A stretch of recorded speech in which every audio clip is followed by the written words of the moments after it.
Hello मेरे प्रिय पाठकों, स्वागत है। आप जैसा जानते हैं कि हम लोग आजकल प्रतियोगी परीक्षा पर आधारित वस्तुनिष्ठ प्रश्न पढ़ रहे हैं और जिस टॉपिक में पढ़ते हैं उसके विषय में भी हम संक्षिप्त रूप से आपके सामने प्रस्तुत करते हैं।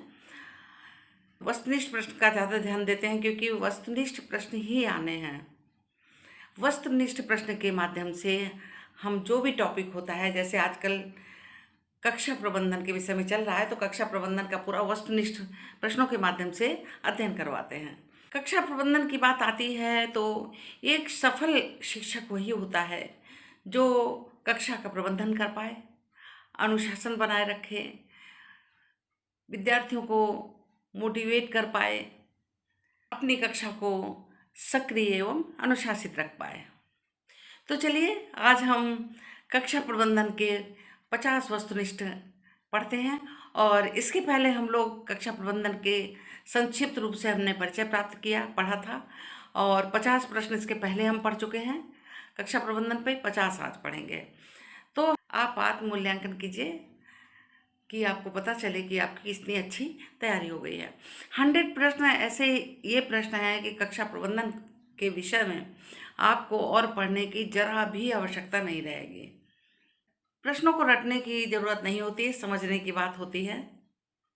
बीएड क्लास के लिए भी बहुत इम्पोर्टेंट टॉपिक है ये। तो चलिए आरंभ करते हैं और नोट्स के माध्यम से तैयारी करते हैं। इससे पहले क्लास में आपने 1 से लेकर के 50 तक वस्तुनिष्ठ प्रश्न पढ़े थे और अब हम आपको 51 से लेकर 100 तक वस्तुनिष्ठ प्रश्न देंगे, किंतु इसी में 2 हिस्से में डाला है, 51 से लेकर 60 तक और फिर 61 से लेकर के 100 तक। तो चलिए देखिए, कक्षा प्रबंधन का सबसे प्रभावी तरीका कौन सा है? दंड आधारित, भय आधारित, पीड़ा आधारित, उपेक्षा पर आधारित है।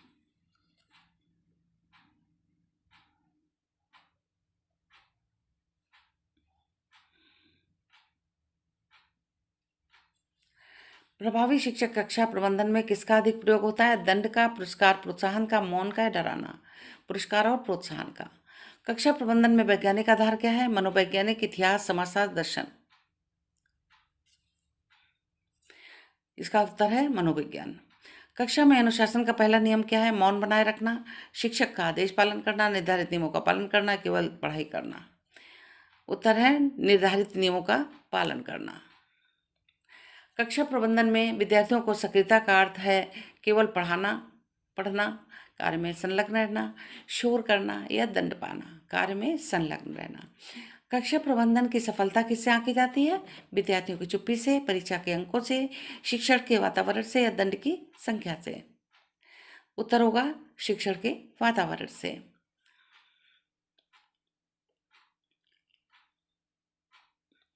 कौन सा तरीका कक्षा प्रबंधन में उपयोगी नहीं है? स्पष्ट नियम बनाना, विद्यार्थी सहभागिता बढ़ाना, कठोर दंड देना, समय का सही उपयोग करना। कठोर दंड देना। कक्षा प्रबंधन की विफलता किससे होती है? योजना से, अनुशासन से, शिक्षक की निष्क्रियता से, विद्यार्थी की सक्रियता से। तो शिक्षक की निष्क्रियता से जो है क्लास में क्या होता है? विफलता होती है, माने शोरगुल होगा, अनुशासनहीनता होगी। अगला देखिए 58 देखिए प्रश्न संख्या। कक्षा प्रबंधन की विफलता किससे होती है? योजना से, अनुशासन से, शिक्षक की निष्क्रियता से, विद्यार्थी की निष्क्रियता से। तो शिक्षक की निष्क्रियता से।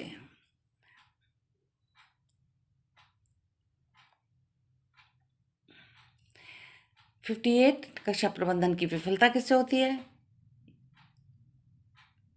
योजना से, अनुशासन से, शिक्षक की निष्क्रियता से, विद्यार्थी की सक्रियता से।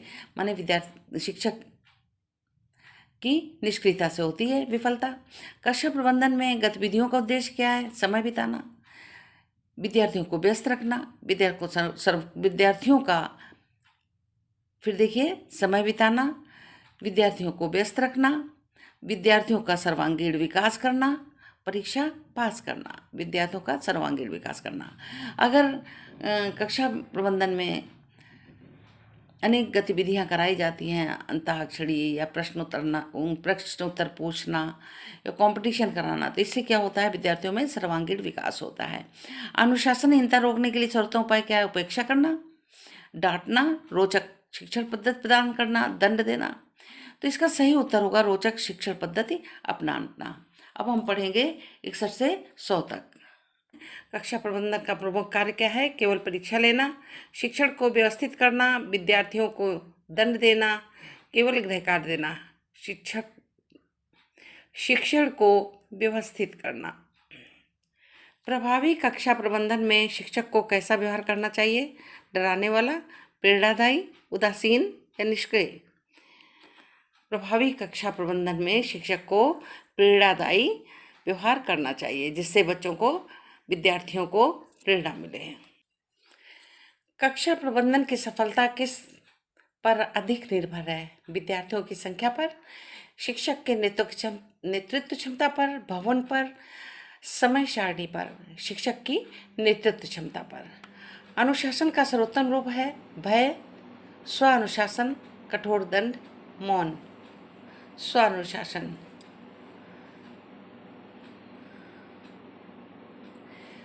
65 प्रश्न देखिए। कक्षा प्रबंधन का सबसे बड़ा लाभ क्या है? शांति और सीखने का वातावरण, दंड देना, मौन, कठोर अनुशासन, शांति और सीखने का वातावरण।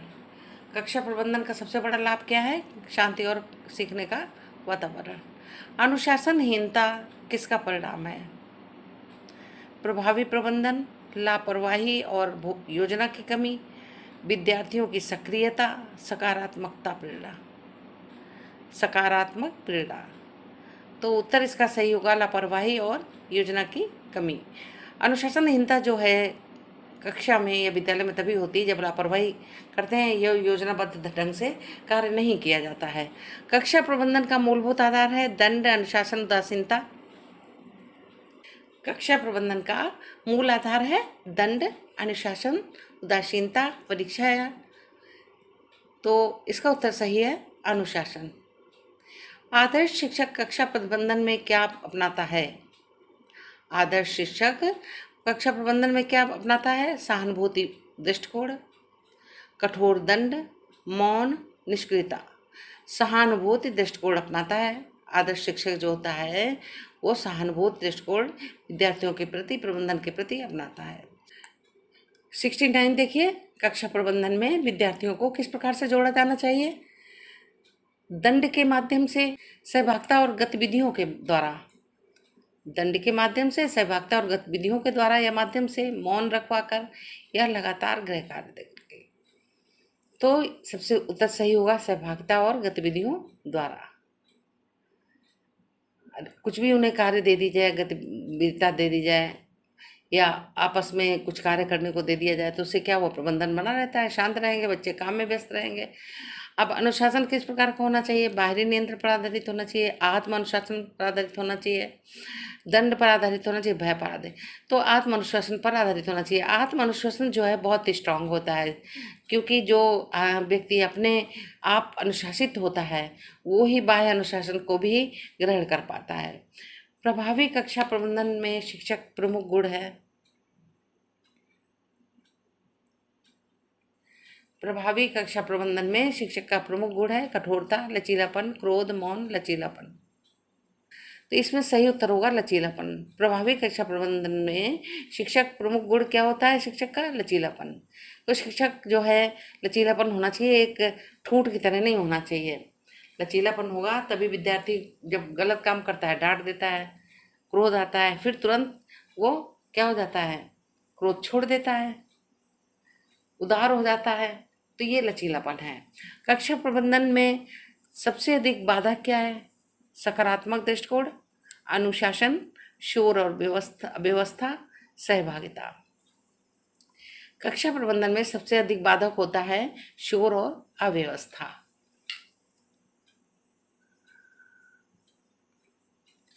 अगला प्रश्न देखिए। कौन सा तरीका कक्षा प्रबंधन में सकारात्मक है?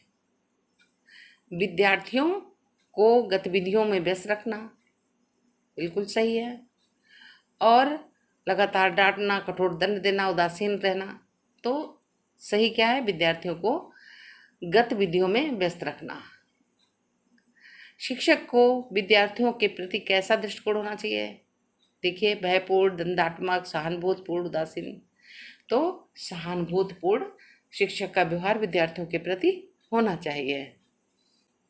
कक्षा प्रबंधन की आवश्यकता कब होती है? 75 प्रश्न है। केवल परीक्षा में, केवल गृह कार्य देते समय, पूरे शिक्षण अधिगम प्रक्रिया में, केवल परिणाम घोषित करने के समय। पूरे शिक्षण अधिगम प्रक्रिया में। अनुशासन का सर्वोत्तम परिणाम है दंड, सीखने का अनुकूल वातावरण, भय, मौन। सही उत्तर है सीखने का अनुकूल वातावरण। प्रश्न संख्या 77 देखिए, कक्षा प्रबंधन किस प्रकार की प्रक्रिया है? एक बार की, निरंतर चलने वाली, केवल परीक्षा पर आधारित, मौन आधारित, निरंतर चलने वाली। कक्षा प्रबंधन का संबंध किससे है? केवल पढ़ाई से, शिक्षक और अधिगम वातावरण से, केवल दंड से, केवल अनुशासन से।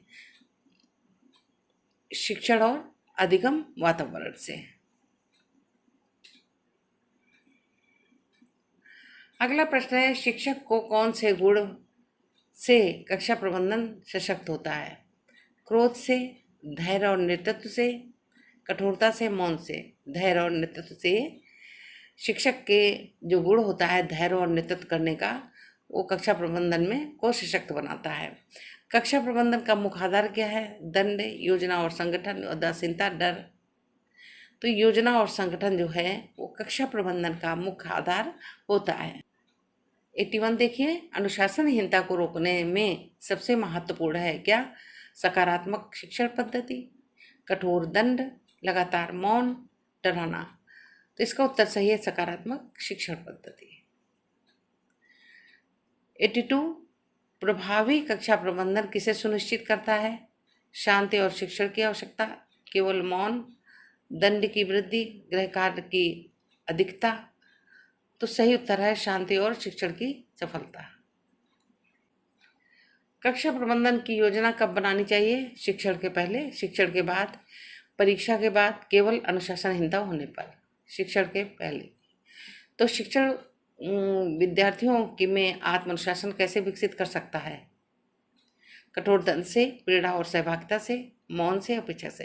प्रेरणा और सहभागिता से उसे प्रेरित किया जाता है और आपस में सहभागिता से उसका आत्मनुशासन विकसित होता है।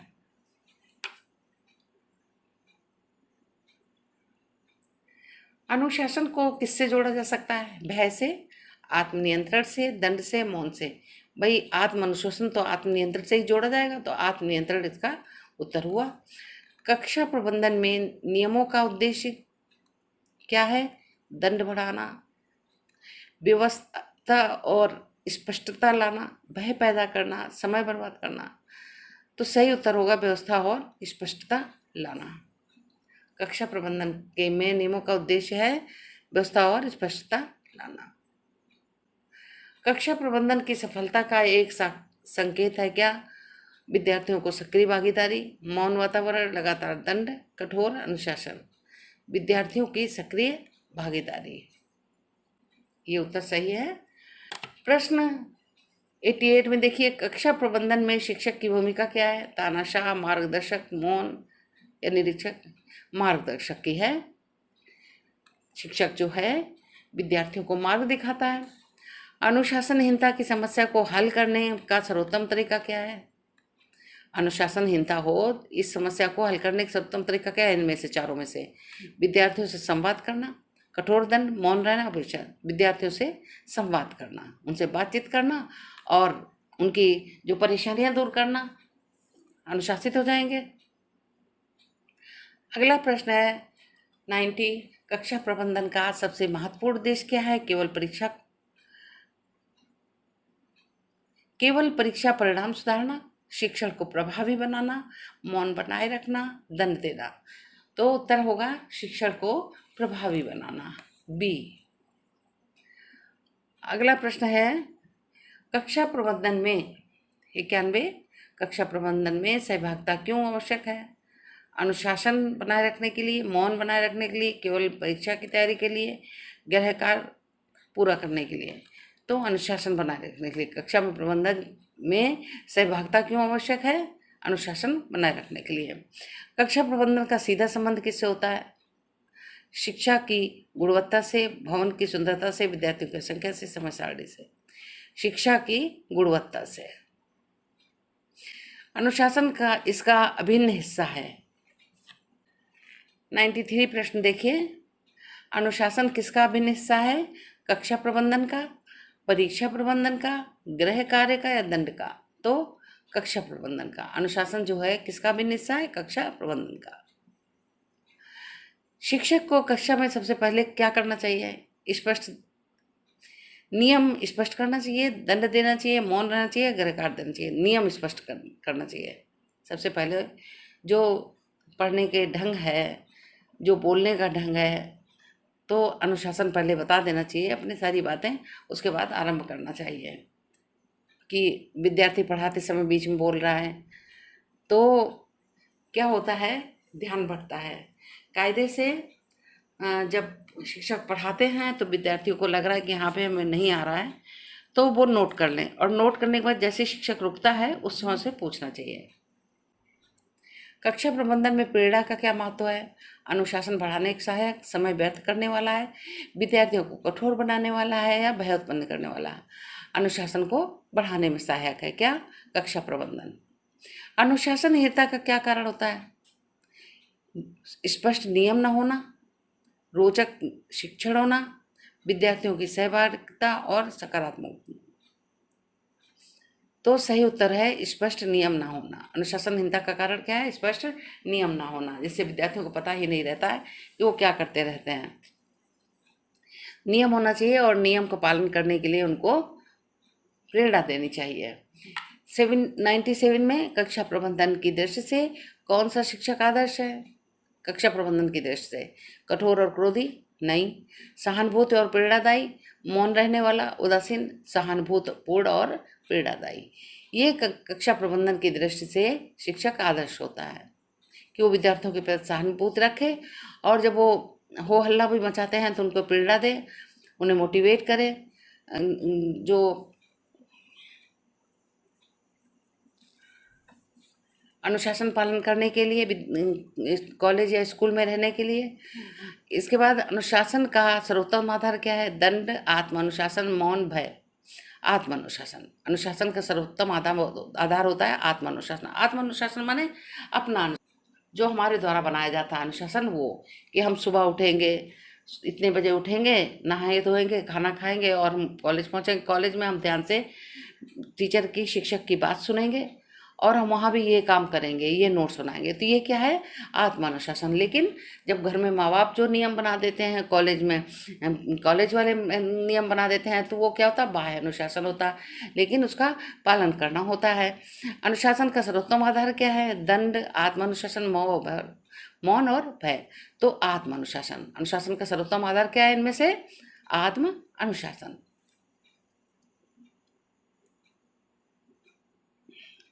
अगला देखिए, कक्षा प्रबंधन का मूल उद्देश्य क्या है? शिक्षण अधिगम को प्रभावी बनाना, केवल मौन रहना, केवल दंड देना, केवल परीक्षा लेना? तो शिक्षण अधिगम को प्रभावी बनाना। शिक्षा प्रबंधन का मूल उद्देश्य क्या है? शिक्षण अधिगम को प्रभावी बनाना। उसके बाद में कक्षा प्रबंधन की सफलता का अंतिम परिणाम क्या है? अनुशासित और सक्रिय विद्यार्थी, कठोर शिक्षक, दंड और भय, मौन वातावरण। माने अनुशासित और सक्रिय विद्यार्थी। कक्षा प्रबंधन की सफलता का अंतिम परिणाम क्या है? अनुशासित और सक्रिय विद्यार्थी। तो ये आपके 100 प्रश्न हुए। अभी हमने प्रश्न को पढ़ा उत्तर के साथ में, और अब हम बिना उत्तर के प्रश्नों का जवाब दे करके आत्म परीक्षण करेंगे। तो मैं प्रश्नों को पढ़ती जाती हूँ, आप उत्तर दीजिए, और उसके बाद में जब क्लास समाप्त हो जाएगी मैं लिस्ट दूंगी आपको, उससे प्रश्नों को मिलाएंगे। उसके बाद आप जवाब देंगे कि मैंने कितना सही किया है। देखिए, कक्षा प्रबंधन वस्तुनिष्ठ प्रश्न आत्मूल्यांकन हेतु 51 से लेकर 100 तक। कक्षा प्रबंधन का सबसे प्रभावी तरीका कौन सा है? दंड पर आधारित, भय पर आधारित, प्रेरणा पर आधारित या उपेक्षा पर आधारित? दूसरा प्रश्न देखिए, प्रभावी शिक्षक कक्षा प्रबंधन में किसका अधिक प्रयोग करता है? दंड का, पुरस्कार का, मौन का या डराना? उत्तर सही सही ABCD में लिखते जाइए। कक्षा प्रबंधन का वैज्ञानिक आधार क्या है? मनोवैज्ञानिक, इतिहास, समाजशास्त्र, दर्शन। कक्षा में अनुशासन का पहला नियम क्या है? मौन बनाए रखना, शिक्षक का आदेश पालन करना, निर्धारित नियमों का पालन करना, केवल पढ़ाई करना।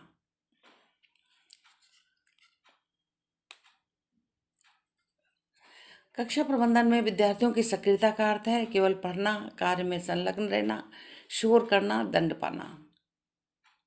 कक्षा प्रबंधन की सफलता किससे आंकी जाती है? विद्यार्थियों की चुप्पी से, परीक्षा के अंकों से, शिक्षण और वातावरण से, दंड की संख्या से।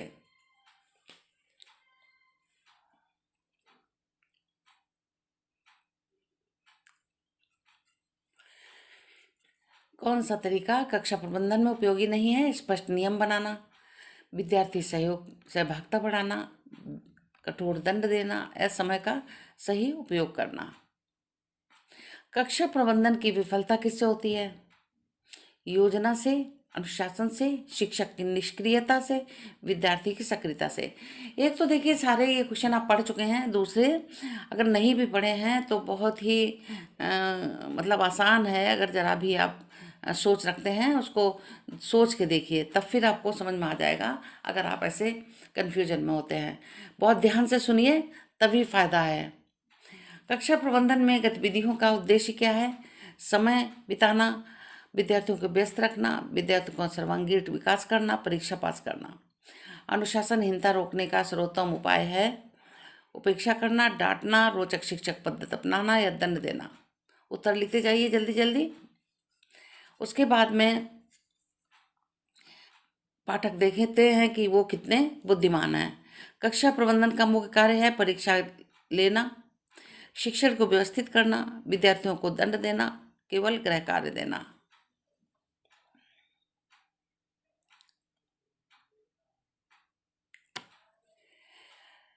प्रभावी शिक्षा प्रबंधन में शिक्षक को कैसा व्यवहार करना चाहिए? डराने वाला, प्रेरणादायी, उदासीन या निष्क्रिय? 63। कक्षा प्रबंधन की सफलता किस पर अधिक निर्भर है? ध्यान दीजिए, विद्यार्थियों की संख्या पर है, शिक्षक के नेतृत्व की क्षमता पर है, भवन पर है या समय सारणी पर है? कक्षा प्रबंधन की सफलता किस पर अधिक निर्भर है? अगला प्रश्न है, अनुशासन का सर्वोत्तम रूप क्या है? भय, स्वानुशासन, कठोर दंड, मौन। प्रबंधन का सबसे बड़ा लाभ क्या है? शांति और सीखने का वातावरण, दंड देना, मौन, कठोर अनुशासन। अनुशासनहीनता किसका परिणाम है? प्रभावी प्रबंधन का, लापरवाही, योजना की कमी का, विद्यार्थियों की सक्रियता का, सकारात्मक प्रेरणा का।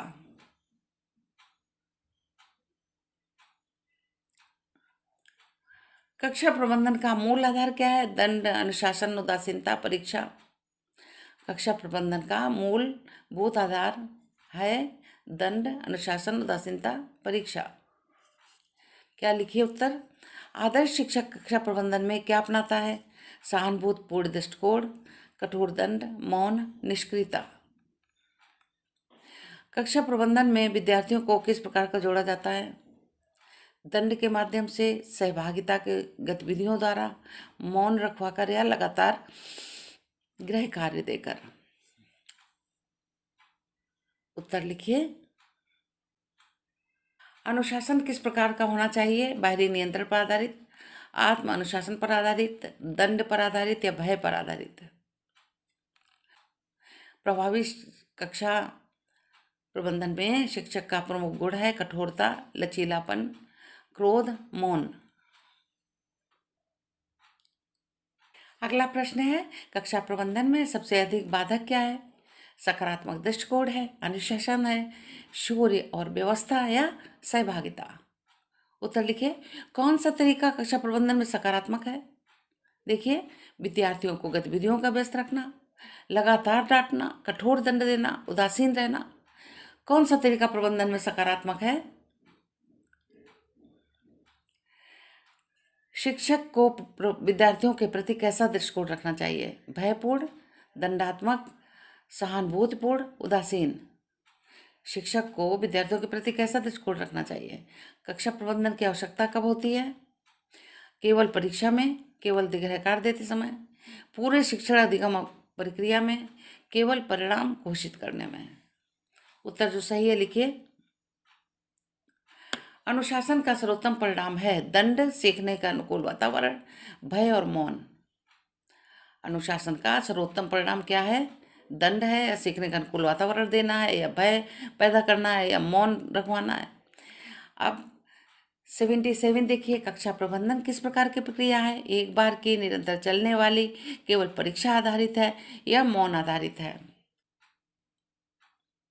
78 प्रश्न संख्या 78, कक्षा प्रबंधन का संबंध किससे है? केवल पढ़ाई से, शिक्षक शिक्षण और अधिगम प्रवर्तन से, केवल दंड से या केवल अनुशासन से? 79, शिक्षक के कौन से गुण से कक्षा प्रबंधन सशक्त होता है? क्रोध, धैर्य और नेतृत्व, कठोरता और मौन।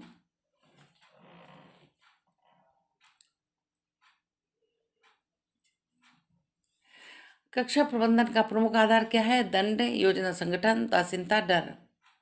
कक्षा प्रबंधन का प्रमुख आधार क्या है? अनुशासनहीनता को रोकने में सबसे महत्वपूर्ण क्या है? सकारात्मक शिक्षण पद्धति, कठोर दंड, लगातार मौन या डराना। अनुशासनहीनता का रोकने का सबसे महत्वपूर्ण है। अगला प्रश्न है 82, प्रभावी कक्षा प्रबंधन किसे सुनिश्चित करता है? शांति और शिक्षण की सफलता, केवल मौन, दंड की वृद्धि, गृहकार्य की अधिकता। शिक्षक विद्यार्थियों में आत्म अनुशासन कैसे विकसित करता है? प्रेरणा और सहभागिता से, मौन से, उपेक्षा से। 85 देखिए, अनुशासन को किससे जोड़ा जा सकता है? भय से, आत्म नियंत्रण से, दंड से, मौन से। किससे जोड़ा जा सकता है?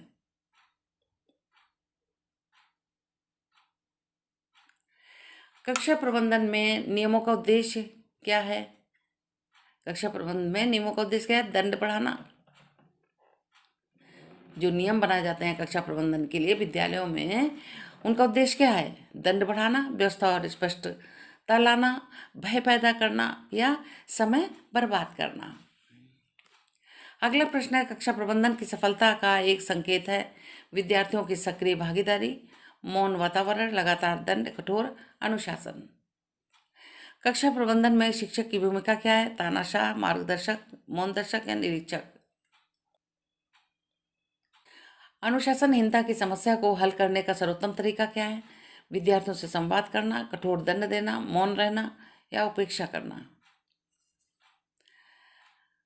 90 प्रश्न, कक्षा प्रबंधन का सबसे महत्वपूर्ण उद्देश्य क्या है? केवल परीक्षा परिणाम सुधारना, शिक्षण को प्रभावी बनाना, मौन बनाए रखना या दंड देना। कक्षा प्रबंधन में सहभागिता क्यों आवश्यक है? अनुशासन बनाए रखने के लिए, मौन बनाए रखने के लिए, केवल परीक्षा की तैयारी के लिए या गृह कार्य पूरा करने के लिए? कक्षा का सीधा संबंध है शिक्षा की गुणवत्ता से, भवन की सुंदरता से, विद्यार्थियों की संख्या से, समय सारणी से।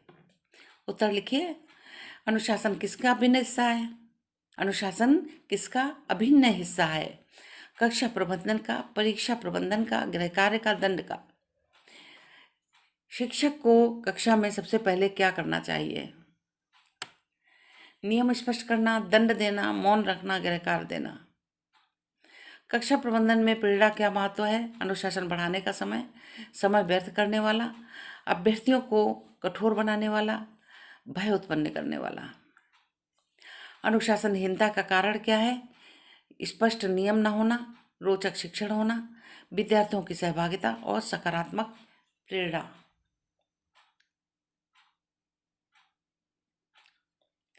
कक्षा प्रबंधन की दृष्टि से कौन सा शिक्षक आदर्श है? कठोर और क्रोधी, सहानुभूति और प्रेरणादायी, मौन रहने वाला, उदासीन। अनुशासन सर्वोत्तम आधार है, दंड, आत्म अनुशासन, मौन और भय। कक्षा प्रबंधन का मूल उद्देश्य है शिक्षण अधिगम की प्रभावी बनाना, केवल मौन रखना, केवल दंड देना या केवल परीक्षा लेना। अगला और आखिरी प्रश्न है, कक्षा प्रबंधन की सफलता का अंतिम परिणाम क्या है? अनुशासित और सक्रिय विद्यार्थी, कठोर शिक्षक, दंड और भय, मौन वातावरण। तो ये आपके आत्म परीक्षण के लिए प्रश्न थे। अब इसके उत्तर आपने लिख लिए होंगे, इनको ही आपको अब मिलाना है। अब जो आपने भी पढ़े हैं उसकी उत्तर सूची है ये, हम बोलते जाते हैं, आप मिलाते जाइए। वैसे आरंभ करिए, फटाफट मिलाइए, टाइम मत लगाइएगा।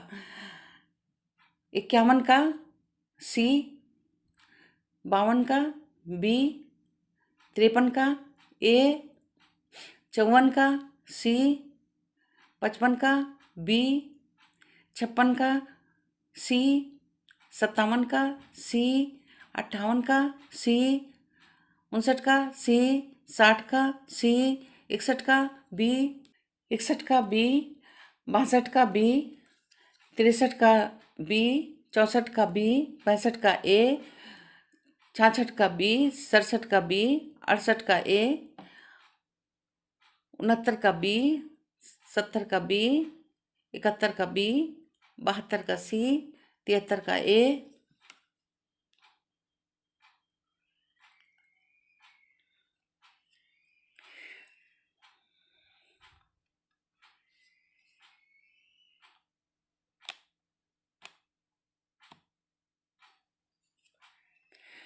73 का ए, 74 का सी, 75 का सी, 76 का बी, 77 का बी, 78 का बी, 79 का बी, 80 का बी, 81 का बी,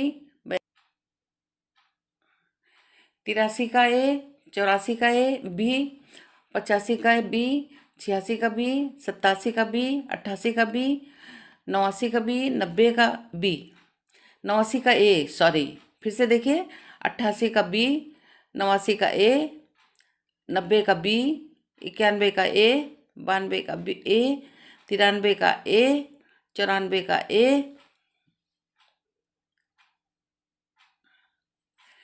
95 का ए, 96 का ए, 97 का बी, 98 का बी, 99 का ए और 100 का ए। आपने मिला लिए। अब जो गलत हैं और सही हैं उनको अलग अलग रखिए, और जो सही नहीं थे, गलत हैं, उनको दोबारा प्रश्न देखिए और उनको अपने माइंड में बिल्कुल स्पष्ट कर लीजिए। धन्यवाद।